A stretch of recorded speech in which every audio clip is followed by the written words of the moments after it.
Un millionnaire se réveille du coma est choqué de voir qui est resté à ses côtés. Avez-vous déjà eu l'impression de vivre une vie façonnée par les attentes des autres plutôt que par vos propres désirs?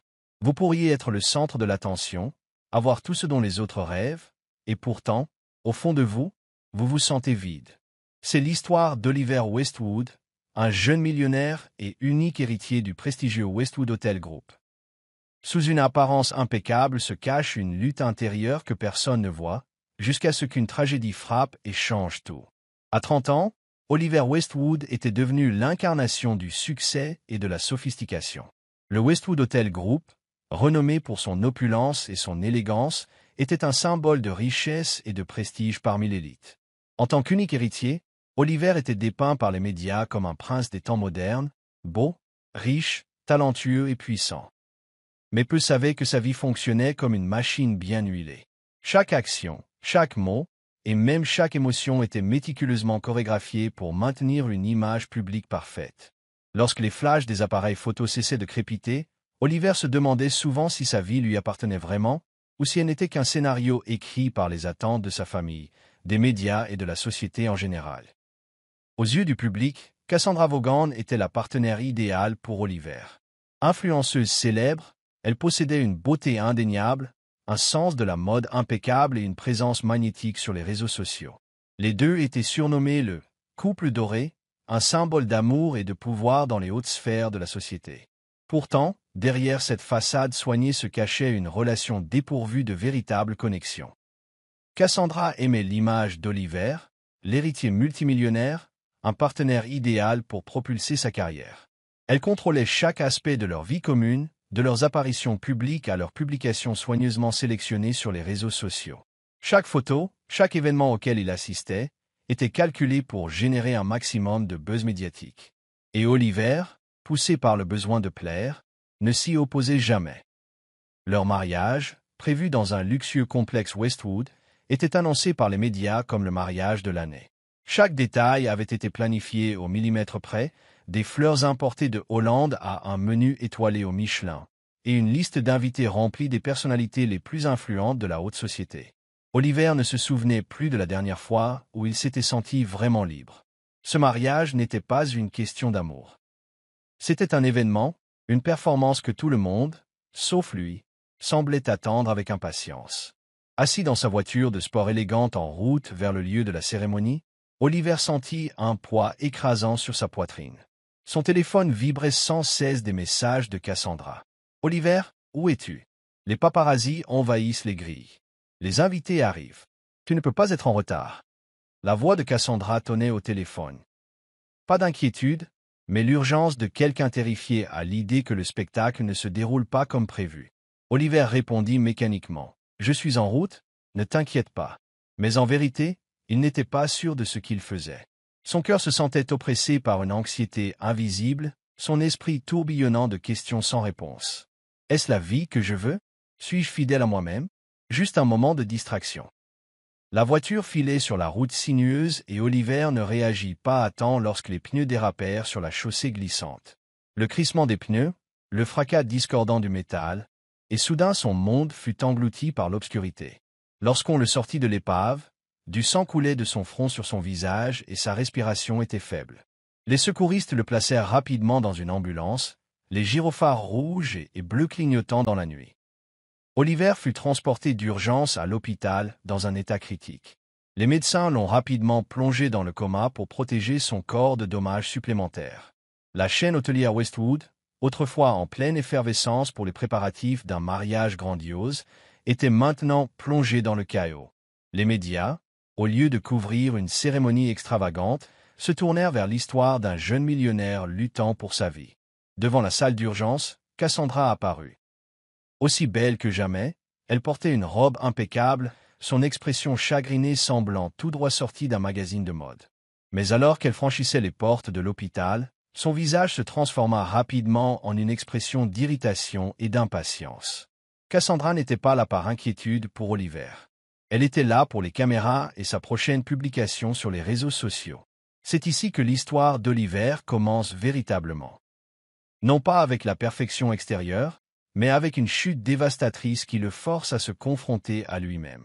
Trouvera-t-il quelque chose de plus significatif dans une vie qui semblait autrefois si pleine, et pourtant si vide?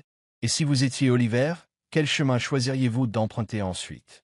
Restez à l'écoute pour découvrir le voyage de transformation et d'éveil d'Oliver Westwood, une histoire non seulement de survie, mais aussi de découverte du vrai sens de la vie. N'oubliez pas de vous abonner à notre chaîne pour ne pas manquer d'autres histoires inspirantes. Les flashs des appareils photo crépitaient continuellement alors que Cassandra Vaughn sortait de sa voiture de luxe élégante devant l'hôpital. Accompagnée d'un assistant personnel, elle portait une robe minimaliste mais élégante, comme si elle se rendait à un événement sur tapis rouge. Ses cheveux étaient impeccablement coiffés et son maquillage était appliqué à la perfection, révélant juste assez de fatigue pour susciter la sympathie. Elle entra dans la salle d'attente de l'hôpital, ses yeux balayant les objectifs pointés sur elle. Un sourire léger mais professionnel apparut sur ses lèvres. Les journalistes la bombardèrent de questions sur l'état d'Oliver, mais Cassandra secoua simplement la tête doucement, plaçant une main sur sa poitrine comme pour dire « J'ai le cœur brisé, s'il vous plaît, laissez-moi tranquille. » Une fois la porte de la chambre d'hôpital refermée derrière elle, Cassandra retira immédiatement ses lunettes de soleil, sortit son téléphone et vérifia ses notifications sur les réseaux sociaux. Les « j'aime » sur sa publication précédente, priez pour Oliver, mon amour, augmentaient de minute en minute. Elle sourit faiblement, satisfaite, mais sa patience s'amenuisa rapidement. S'approchant du bureau d'accueil de l'hôpital, elle demanda sèchement des nouvelles de l'état d'Oliver. Lorsqu'on l'informa qu'il était dans un coma profond, elle fronça les sourcils, non par inquiétude, mais parce que cela signifiait que le mariage avait été reporté indéfiniment. « Que vais-je faire pour maintenir ce récit en vie ?» se demanda-t-elle, le regard perdu dans le vague. Dans les jours qui suivirent, Cassandra maintint l'image d'une fiancée dévouée. Elle faisait des apparitions régulières au chevet d'Oliver, uniquement pour prendre quelques photos, poser sa main sur la sienne ou regarder au loin avec une expression navrée. Mais chaque visite ne durait pas plus de 10 minutes. Ses publications, truffées de hashtags comme #AmourVrai et #ResteForOliver, se répandirent rapidement, recueillant des millions d'interactions. Pourtant, en coulisses, son inquiétude n'était pas pour le rétablissement d'Oliver. C'était pour le récit qui était devenu sa bouée de sauvetage. En réalité, Cassandra ne passait pas beaucoup de temps à l'hôpital.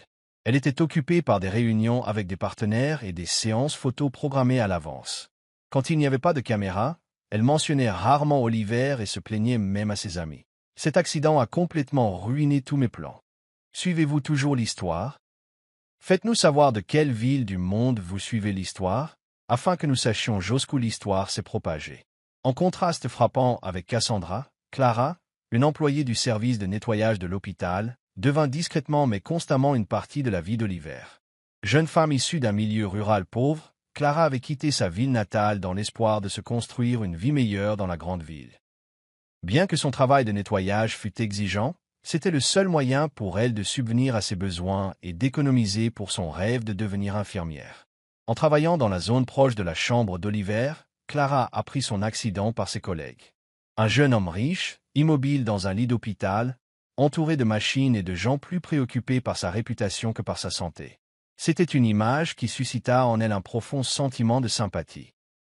Au début, Clara ne faisait que passer devant sa chambre pendant ses gardes, mais un jour, elle décida de laisser une petite fleur sur la table à côté de son lit, non pas parce qu'elle attendait quelque chose en retour, mais simplement pour lui rappeler que quelqu'un se souciait de lui.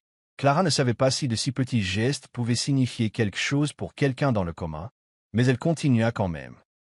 Chaque fois qu'elle nettoyait la chambre d'Oliver, elle ajustait ses couvertures, ajoutait une autre fleur ou murmurait quelques mots d'encouragement. « Accroche-toi, tu n'es pas seul. » Elle commença à lui raconter de petites histoires sur sa vie, son enfance dans une petite ville pauvre, son rêve de devenir infirmière et les difficultés qu'elle rencontrait en vivant en ville. Les murmures de Clara n'étaient pas seulement destinés à encourager Oliver. Ils devinrent aussi un moyen pour elle de trouver du réconfort dans sa propre vie difficile. Pendant ce temps, l'indifférence de Cassandra devenait de plus en plus perceptible pour le personnel de l'hôpital. Certaines infirmières chuchotaient qu'elle ne venait à l'hôpital que pour sa carrière, pas pour Oliver, mais personne n'osait la confronter à ce sujet. De loin, Clara remarqua également la différence flagrante entre les apparitions fugaces de Cassandra et le vide qu'elle laissait derrière elle. Plus Clara était témoin de la froideur de Cassandra, plus sa détermination à faire quelque chose grandissait, non pas pour elle-même, mais pour le jeune homme qui luttait pour sa vie sur ce lit d'hôpital. Un jour, après que Cassandra eut quitté la chambre d'Oliver après une autre séance photo rapide, Clara entra pour nettoyer. Elle s'arrêta près de son lit, le regardant avec un regard plein de compassion. Doucement, elle ajusta sa couverture, plaça une autre fleur sur la table et murmura « Je ne sais pas si tu peux m'entendre, mais tu dois continuer à te battre. Il y a tellement plus de vie devant toi. » À cet instant, Clara sentit une connexion invisible entre eux. Elle n'avait aucune idée que ces actes de gentillesse discrets deviendraient l'une des influences les plus précieuses sur Oliver dans les jours à venir. À l'intérieur de la chambre d'hôpital silencieuse, seul le bip régulier des moniteurs suivait le rythme cardiaque et la respiration d'Oliver Westwood. Après des semaines perdues dans l'obscurité du coma, un petit changement commença à se produire. Ses doigts tressaillirent légèrement, et ses longs cils battirent comme s'il essayait d'ouvrir les yeux et de voir le monde une fois de plus. Oliver ouvrit les yeux. La pièce était d'un blanc éclatant, et la douce lumière d'une lampe de chevet le fit plisser les yeux. Il sentit son corps alourdi, comme s'il était immergé dans l'eau. Les derniers souvenirs avant qu'il ne perde connaissance, le bruit des pneus qui crissent, la lumière aveuglante de l'accident, semblaient lointains et inaccessibles. Alors que ses yeux s'adaptaient à la lumière, il vit une silhouette floue à côté de lui. Ce n'était pas le visage familier de Cassandra, la personne qu'il pensait être à ses côtés dans son moment de besoin. Au lieu de cela, c'était une jeune femme aux cheveux foncés soigneusement attachés, un visage doux et des yeux qui rayonnaient de gentillesse. « Vous êtes réveillé, » dit la femme, sa voix tremblant légèrement comme si elle ne pouvait pas croire ce qu'elle voyait. Oliver la regarda, ses lèvres bougeant faiblement, mais il ne put trouver la force de parler. « Vous ne me connaissez pas, » ajouta-t-elle en offrant un petit sourire. « Mais j'ai été là, espérant que vous vous réveilleriez. » Dans les jours qui suivirent, Oliver commença à se rétablir progressivement. Bien que son corps restât faible, son esprit devint plus clair. Chaque fois qu'il fermait les yeux, il se sentait dériver dans des rêves brumeux, où une voix douce racontait des histoires chaleureuses et réconfortantes. Ce n'était pas la voix de Cassandra. Cette voix était entièrement différente, portant une sincérité et une tendresse qui semblaient profondément authentiques, comme si elle venait de quelqu'un qui se souciait vraiment. Un jour, lorsque la jeune femme, dont il savait maintenant qu'elle s'appelait Clara, apporta un petit bouquet de fleurs dans la chambre, Oliver articula une question d'une voix rauque. « Était-ce vous? Étiez-vous celle qui me parlait pendant que j'étais dans le coma ?» Clara hésita, ses joues rougissant légèrement. « Je ne pensais pas que vous vous en souviendriez, » dit-elle avec un sourire timide. « J'ai juste pensé que si je vous parlais, peut-être que vous ne vous sentiriez pas si seul. » Oliver la regarda en silence, une inexplicable chaleur montant dans sa poitrine. Pendant ces longues journées d'obscurité, il s'avéra que quelqu'un, une parfaite inconnue, avait été à ses côtés, offrant des soins désintéressés et authentiques. Le lendemain, Cassandra entra dans la chambre, aussi parfaitement soignée que jamais. Ses cheveux étaient lisses, sa tenue impeccable, sans un seul pli. Elle sourit immédiatement, se penchant pour déposer un léger baiser sur son front. « Oliver, tu ne sais pas à quel point j'ai été inquiète » s'exclama-t-elle, sa voix sonnant comme si elle récitait des répliques d'un scénario soigneusement écrit. Oliver força un petit sourire. « Merci d'être venu. » Cassandra se lança dans un monologue sur tout ce qu'elle avait fait pendant son coma, rassurant les médias, publiant des prières pour lui en ligne et sacrifiant son temps précieux pour visiter l'hôpital. Mais chaque mot ne faisait qu'éloigner Oliver d'elle. Puis, sortant son téléphone, elle se tint à côté de son lit et dit « Nous devons prendre une photo. Tout le monde en ligne attend de voir que tu vas mieux. » Oliver hocha la tête à contre-cœur, lui permettant de prendre une photo alors qu'il entendait le déclic de l'appareil. Mais en regardant Cassandra à travers l'objectif, il ressentit un vide inconnu. La femme qui avait autrefois tout signifié pour lui semblait maintenant être une étrangère. Quand Cassandra partit, la chambre d'hôpital retourna à son silence tranquille. Peu de temps après, Clara entra, portant un bouquet de fleurs fraîches. Elle se déplaçait toujours doucement, sans fanfare, et pourtant sa présence semblait réchauffer l'espace. Oliver la regarda, sentant la différence flagrante entre elle et Cassandra. Cassandra apportait toujours du glamour, mais manquait de sincérité. Clara était le contraire, elle ne cherchait jamais l'attention, et pourtant chaque petite action qu'elle entreprenait venait directement de son cœur. « Pourquoi faites-vous cela pour moi ?»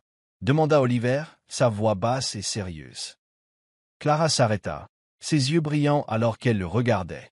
Parce que j'ai pensé que, même si vous ne me connaissez pas, quelqu'un devrait être là pour vous. Je sais ce que la solitude signifie, et je ne voulais pas que vous traversiez cela. Ces mots touchèrent une corde sensible dans le cœur d'Oliver.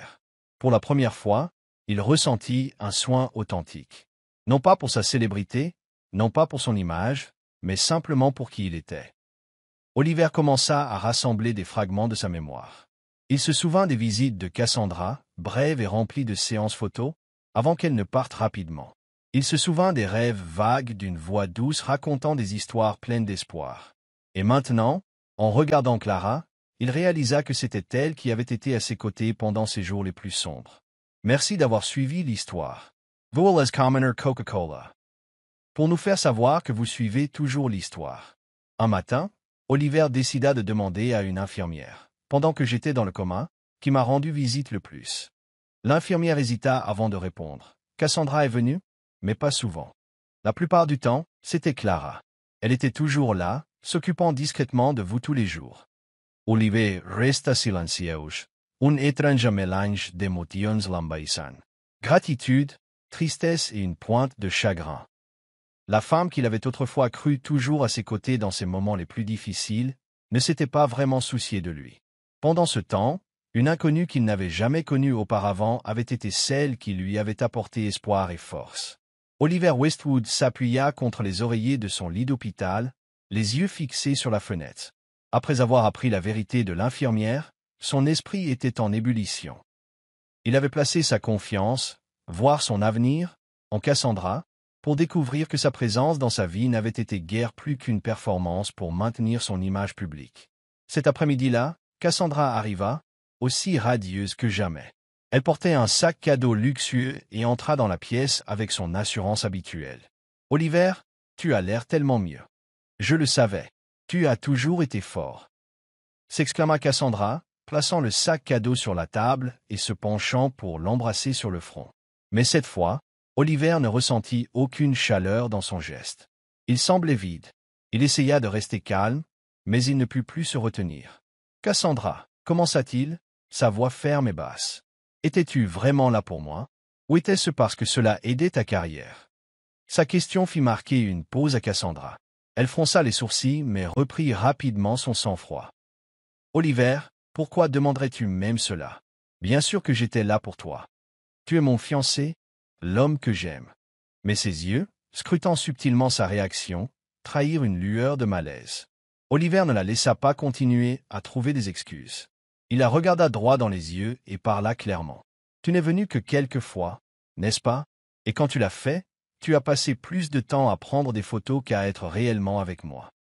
Pendant que j'étais allongé ici, entre la vie et la mort, où étais-tu? » Cassandra cligna des yeux, ses lèvres se pinçant en une ligne fine. « Oliver, tu ne comprends pas la pression que j'ai subie, » rétorqua-t-elle, sur un ton défensif. « J'ai dû gérer les médias, toutes les rumeurs. Je ne pouvais pas simplement rester assise ici tout le temps. Il y avait tellement de choses que je devais gérer. Ces mots restèrent en suspens, vifs et sans excuse. « Alors tu as choisi de laisser quelqu'un d'autre prendre ta place à mes côtés? » demanda Oliver, sa voix se faisant plus ferme. « Une inconnue a fait ce que toi, ma fiancée, aurais dû faire. Tu ne vois rien de mal à cela? » Cassandra hésita, prise au dépourvu. Mais au lieu d'admettre sa faute, elle se tourna pour le blâmer. « Oliver, tu es trop sensible. Tout ce que j'ai fait, c'est pour nous, pour notre avenir. Tu ne vois pas? Nous avons construit une image parfaite et je ne pouvais pas la laisser s'effondrer à cause de cet accident. » Oliver prit une profonde inspiration, sentant son cœur se briser. Pourtant, en même temps, il ressentit aussi un étrange sentiment de soulagement. Il avait toujours douté de leur relation, mais maintenant il était certain qu'elle était construite sur la commodité et les apparences, pas sur un amour authentique. « Cassandra, je ne pense pas qu'il nous reste quoi que ce soit à dire, » dit-il, sa voix calme mais résolue. « J'ai besoin de quelqu'un qui se soucie vraiment de moi, pas d'un partenaire de relations publiques. » Les yeux de Cassandra s'écarquillèrent d'incrédulité. Elle laissa échapper un rire sec, mais ses yeux trahirent sa colère. « Oliver, tu vas regretter ça.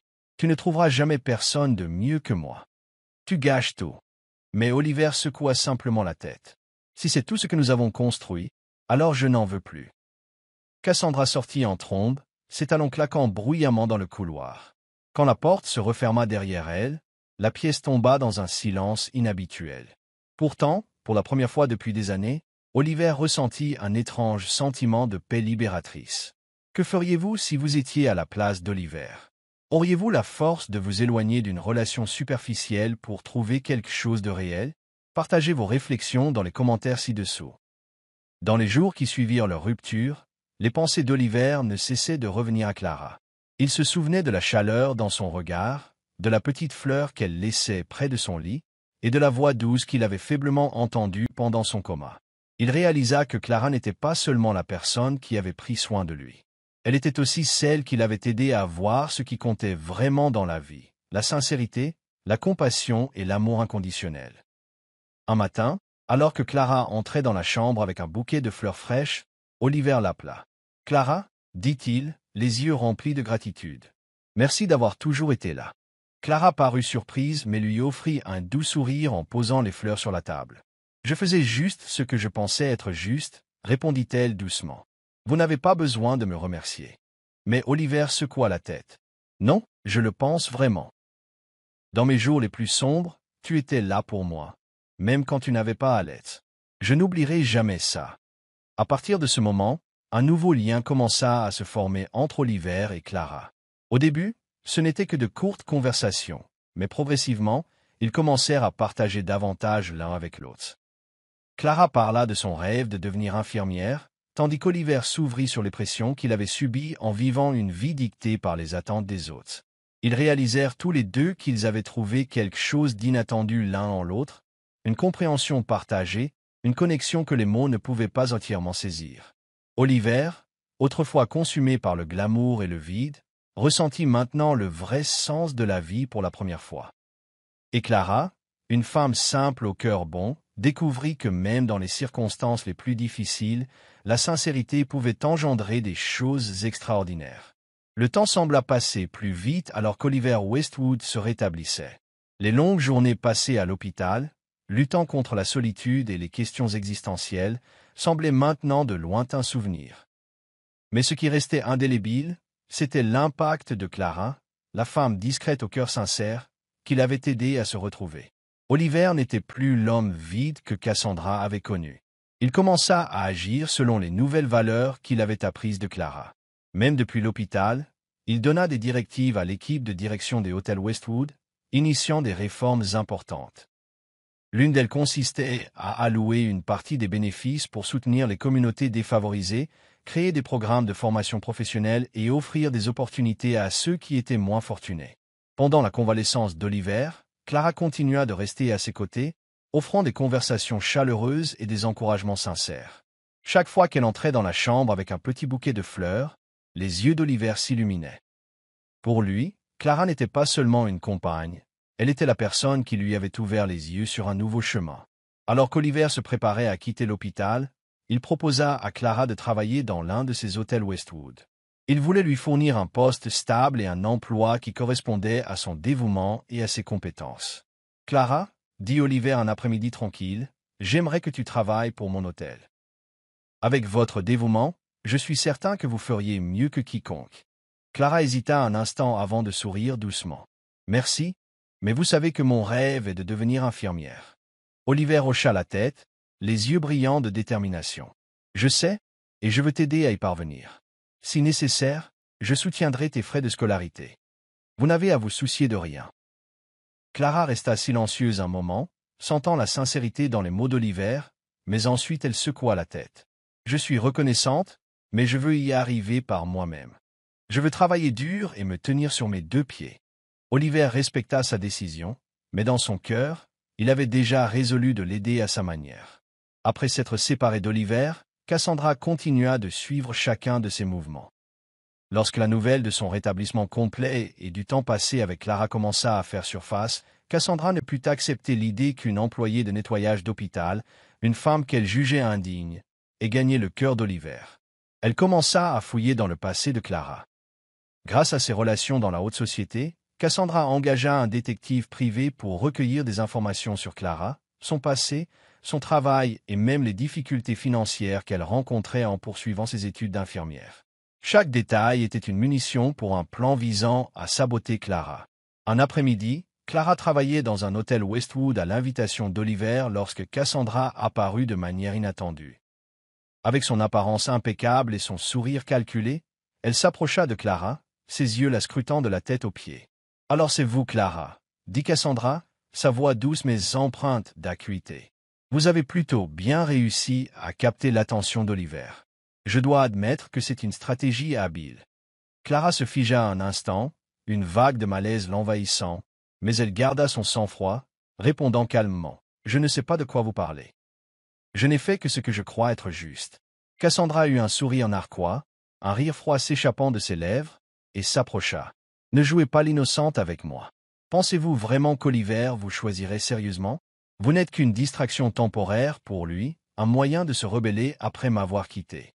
Croyez-vous honnêtement que quelqu'un comme vous, sans rien à son nom, pourrait survivre dans son monde? » Les mots de Cassandra frappèrent comme un coup de poing la fierté de Clara, mais elle refusa d'être ébranlée. « Oliver n'est pas l'homme que vous décrivez. Il a changé, et je crois au choix qu'il a fait. » Cassandra rit avec moquerie. « Croyez-moi, je connais Oliver mieux que vous ne le connaîtrez jamais. Il se lassera de toi, et quand il le fera, tu ne seras qu'une tache dans son histoire. Si tu étais Clara, aurais-tu eu le courage de tenir tête à quelqu'un comme Cassandra? Nous aimerions savoir comment tu gérerais un tel défi. » Mais elle ne s'arrêta pas aux menaces verbales. Cassandra commença à exécuter son plan pour saboter Clara. Elle tenta par tous les moyens de contacter Oliver, de l'envoi de messages d'excuses à l'orchestration de rencontres fortuites pour attirer son attention. L'apogée de ces manigances survint un soir où elle fit semblant d'être ivre et s'approcha d'Oliver lors d'un événement caritatif auquel Clara n'assistait pas. Dans un coin isolé de la fête, Cassandra s'accrocha à Oliver, tentant de l'embrasser et de lui murmurer des mots doux. Quand Clara arriva de manière inattendue pour récupérer Oliver, elle vit Cassandra penchée vers lui. Ses yeux se remplirent de douleur et de tristesse alors que Cassandra, remarquant la présence de Clara, fit rapidement comme si de rien n'était. « Oh, Clara, tu arrives au moment parfait. Oliver et moi étions juste en train de nous remémorer le bon vieux temps. » dit Cassandra sur un ton chargé de sous-entendus. Clara regarda Oliver, le doute assombrissant son cœur. Oliver, réalisant la situation, s'avança rapidement. « Clara, ce n'est pas ce que tu penses. Je ne savais pas que Cassandra serait là. » Mais malgré sa confiance en Oliver, Clara ne put s'empêcher d'être blessée par ce qu'elle avait vu. Elle se retourna et s'éloigna, laissant Oliver et Cassandra dans un silence gênant. Dans les jours qui suivirent, Clara évita Oliver. Elle se disait que même si son amour pour lui était sincère, il ne suffirait peut-être pas à surmonter les défis posés par son monde luxueux et compliqué. Les paroles de Cassandra la hantaient, la faisant douter d'être vraiment digne d'Oliver. Oliver tenta de s'expliquer, mais Clara, se sentant en insécurité et ne voulant pas devenir un fardeau pour lui, décida de prendre ses distances. Elle démissionna de son poste au hôtel Westwood et se concentra sur ses études d'infirmière. Lorsqu'Oliver découvrit le rôle de Cassandra dans ces événements, il décida de la confronter. Il se rendit chez elle, son attitude dépourvue de toute tolérance. « Cassandra, vous en avez assez fait. J'ai essayé de maintenir un certain respect entre nous, mais vous avez franchi la ligne, » dit-il fermement. Au lieu de montrer des remords, Cassandra tenta de retourner la situation en sa faveur. « J'essayais juste de te protéger d'une erreur, Oliver. Elle n'appartient pas à ton monde. Tu mérites quelqu'un de mieux, quelqu'un comme moi. » Oliver la regarda froidement, sa voix inébranlable. « Tu es tort. Mon monde n'est plus ce que tu penses qu'il est. J'ai choisi Clara non pas parce qu'elle est parfaite, mais parce qu'elle est authentique, quelque chose que tu ne comprendras jamais. » Cassandra se figea, incapable de répondre alors qu'Oliver s'éloignait, la laissant face à sa défaite humiliante. Oliver refusa d'abandonner Clara. Il fit tout ce qu'il put pour la revoir, allant même jusqu'à son école pour mettre les choses au clair. Un après-midi, alors que Clara sortait de la bibliothèque, elle vit Oliver l'attendre avec un bouquet de fleurs à la main. « Clara, commença-t-il, la voix pleine de sincérité. Je suis désolé pour la douleur que tu as endurée. Je sais que tu as l'impression de ne pas appartenir à mon monde, mais tu as tort. Mon monde n'est pas une question d'hôtel ou de célébrité. Mon monde, c'est toi. » Des larmes coulèrent sur le visage de Clara alors qu'elle le regardait. Les jours qu'ils avaient passés séparés n'avaient fait que rendre ses sentiments pour lui plus profonds que ses insécurités. « J'avais juste peur de ne pas être assez bien pour toi, » murmura-t-elle. Oliver lui prit les mains, son regard ferme et résolu. « Tu es la meilleure chose pour moi, Clara, non pas parce que tu es parfaite, mais parce que tu es toi. » Il s'agenouilla et sortit une petite bague qu'il avait préparée depuis longtemps. « S'il te plaît, laisse-moi te le prouver. Clara, veux-tu m'épouser ?» Clara hocha la tête, des larmes de bonheur coulant sur son visage. Les deux s'étreignirent, laissant derrière eux les mensonges et le sabotage de Cassandra pour commencer un nouveau chapitre, rempli d'amour et d'espoir. Tous les malentendus entre Oliver et Clara furent résolus, et leur amour devint plus fort que jamais. Oliver consacra son temps et son attention à prouver que Clara était la personne la plus importante dans sa vie. Après que Clara eut accepté sa demande en mariage, ils commencèrent à planifier un mariage que personne ne pourrait gâcher. Oliver et Clara optèrent pour une cérémonie simple dans un petit jardin de l'un des hôtels Westwood. Ce n'était pas l'événement somptueux et médiatisé qu'Oliver avait autrefois prévu avec Cassandra.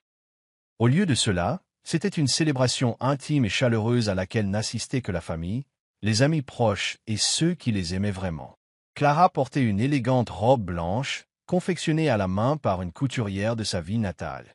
Oliver, dans un simple costume gris, ne pouvait détacher ses yeux d'elle alors qu'elle remontait l'allée.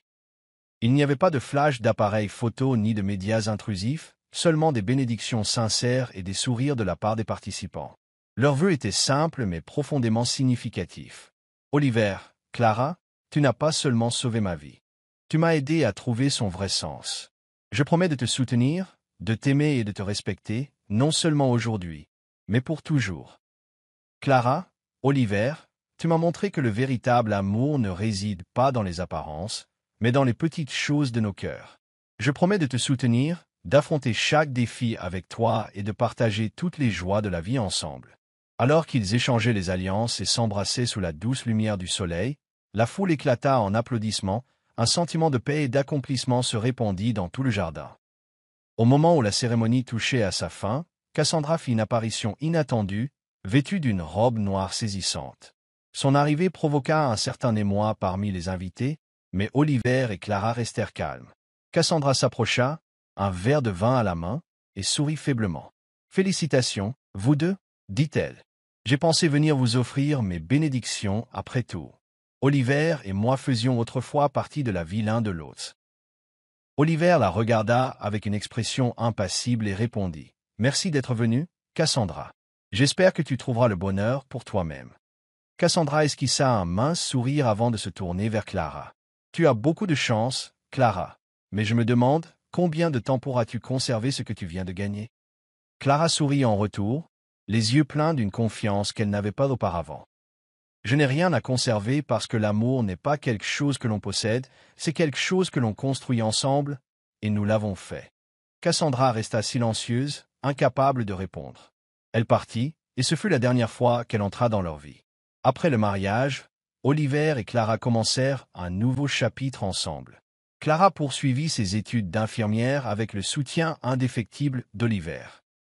Pendant ce temps, Oliver se concentra sur la transformation de la chaîne hôtelière Westwood en faisant une entreprise qui servait non seulement l'élite, mais qui redonnait aussi à la communauté. L'une de ses premières initiatives fut d'établir un fonds de bourse d'études pour soutenir les étudiants défavorisés poursuivant des études d'infirmière. Il l'appela « l'espoir de Clara » pour honorer la femme qui l'avait inspiré à changer sa vie. Malgré leurs emplois du temps chargés, Oliver et Clara trouvaient toujours du temps l'un pour l'autre. Ils achetèrent une petite maison en banlieue où Clara pouvait s'occuper du jardin qu'elle aimait tant. À l'intérieur, ils remplirent leur maison de photographies de moments précieux, de la demande en mariage sur le toit à leur mariage simple et sincère. Un soir, alors qu'ils étaient assis ensemble dans leur jardin, Clara regarda Oliver en lui tenant la main. « Tu sais, » dit-elle, « je me demande encore parfois comment une fille comme moi a fini avec quelqu'un comme toi. » Oliver sourit, se penchant pour lui embrasser la main. « Parce que nous sommes faits l'un pour l'autre, Clara, et je ne peux pas imaginer ma vie sans toi. » Ils restèrent assis là, regardant le coucher de soleil vibrant et sentant la paix qu'ils avaient construite ensemble. Des années plus tard, Les noms d'Oliver et Clara n'étaient plus seulement associés au Hôtel Westwood, mais aussi aux projets caritatifs qu'ils avaient menés ensemble. Ils soutenaient des hôpitaux sous-financés, construisaient des écoles et créaient des opportunités d'emploi pour les défavorisés. Clara devint une infirmière exceptionnelle, aimée de ses collègues et de ses patients. Elle continua à travailler là où elle se sentait le plus nécessaire, portant en elle la compassion et la résilience qu'elle avait apprises de la vie. Un matin de week-end ensoleillé, dans le jardin de leur maison, Clara s'occupait de ses fleurs bien-aimées pendant qu'Oliver jouait avec leurs 2 jeunes enfants. Leur rire résonnait dans l'air chaud, se mêlant au bruit du jardin animé. Oliver s'arrêta, regardant Clara de loin, et ressentit un bonheur qu'il ne pouvait exprimer par des mots. Il savait que depuis ses jours sombres à l'hôpital, sa vie avait changé pour toujours, non pas à cause de la richesse ou de la célébrité, mais parce qu'il avait trouvé une véritable compagne, un amour qui avait surmonté tous les défis. Ensemble, ils n'avaient pas seulement construit une vie. Ils avaient apporté espoir et changement à ceux qui les entouraient, et c'est ce qui rendait leur voyage vraiment valable. Si vous souhaitez continuer à recevoir des histoires significatives qui vous apportent un sourire chaque jour, abonnez-vous maintenant. Et s'il y a quelque chose que vous aimeriez que nous partagions, n'hésitez pas à laisser vos réflexions dans les commentaires ci-dessous.